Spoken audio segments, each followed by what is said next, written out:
Shalom. Shalom.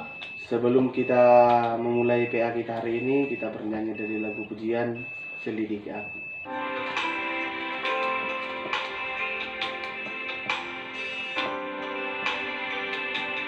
Selidiki aku, lihat hatiku, apakah ku sungguh mengasihimu, Yesus, Kau yang Maha Tahu dan menilai hidupku, tak ada yang tersembunyi bagimu. Telah kulihat kebaikanmu yang tak pernah habis di hidupku. Ku berjuang sampai akhirnya Kau dapati aku tetap setia. Mari kita bersatu dalam doa. Puji syukur katakan kepada-Nya Tuhan, di mana pada hari ini kami mendengarkan sebagian dari firman Tuhan. Kiranya Kau memberkati kami supaya kami bisa mendengarkan sebagian dari firman Tuhan. Hanya dalam nama Tuhan Yesus Kristus kami berdoa dan mengucap syukur kepada-Mu. Amin. Firman Tuhan buat kita pada sore ini yaitu yang tertulis di Hosea 14 ayat 1 sampai dengan ayat yang 10. Hosea 14 ayat 1 sampai dengan ayat yang ke-10. Kita baca secara sponsoria. Samaria harus mendapat hukuman sebab ia merontak terhadap Allahnya. Mereka akan tewas oleh pedang, bayi-bayinya akan diremuk dan perempuan-perempuannya yang mengandung akan dibelah perutnya.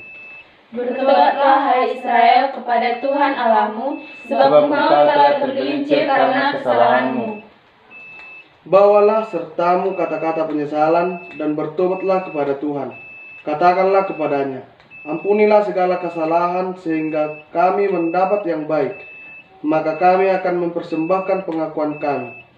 Asyur tidak dapat menyelamatkan kami tidak mau mengendarai kuda, dan kami tidak akan berkata lagi, ya Allah kami, kepada buatan tangan kami, karena Engkau menyayangi anak yatim.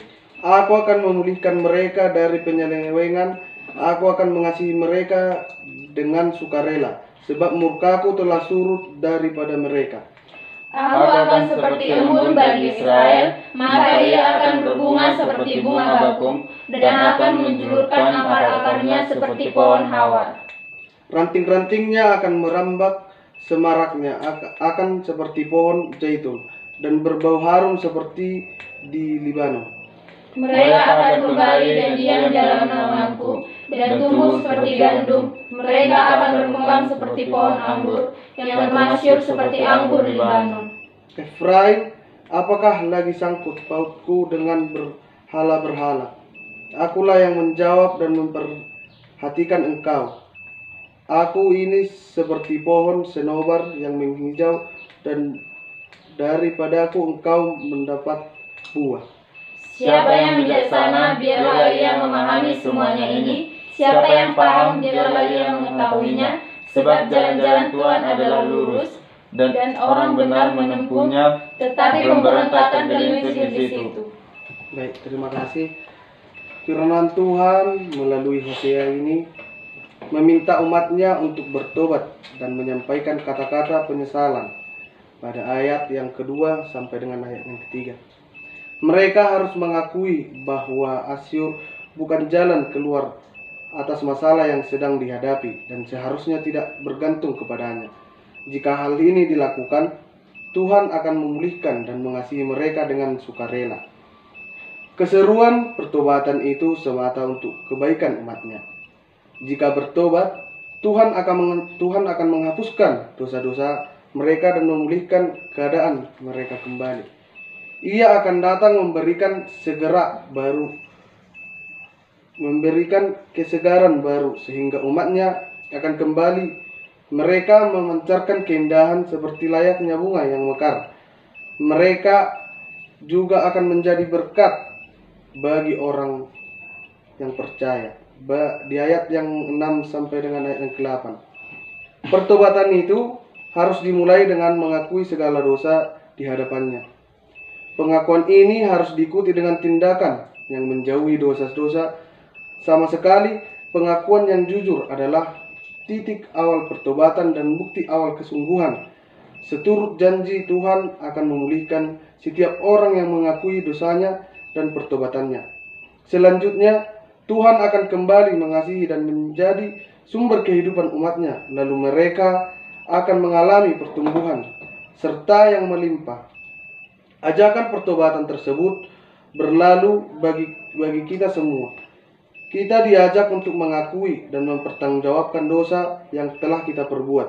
Roh Kudus akan memampukan kita untuk berani jujur dan mengakui di hadapan Tuhan apa yang telah kita perbuat. Setelah itu barulah memohon pengampunan dan menyatakan janji pertobatan kita. Mari kita mempersilahkan Roh Kudus untuk menebus dosa kita. Roh Kudus memimpin kita dalam melakukan kebenaran, mengingatkan kita dan dalam hendak melakukan kesalahan. Demikianlah renungan kita pada hari ini. Mari kita bersatu dalam doa. Kembali kami mengucap syukur kepada Tuhan, kami telah selesai mendengarkan sebagian dari firman-Mu. Kiranya kami bisa melaksanakan sebagian dari firman Tuhan. Hanya dalam nama Tuhan Yesus Kristus kami berdoa dan mengucap syukur kepada-Mu. Amin. Amin. Shalom.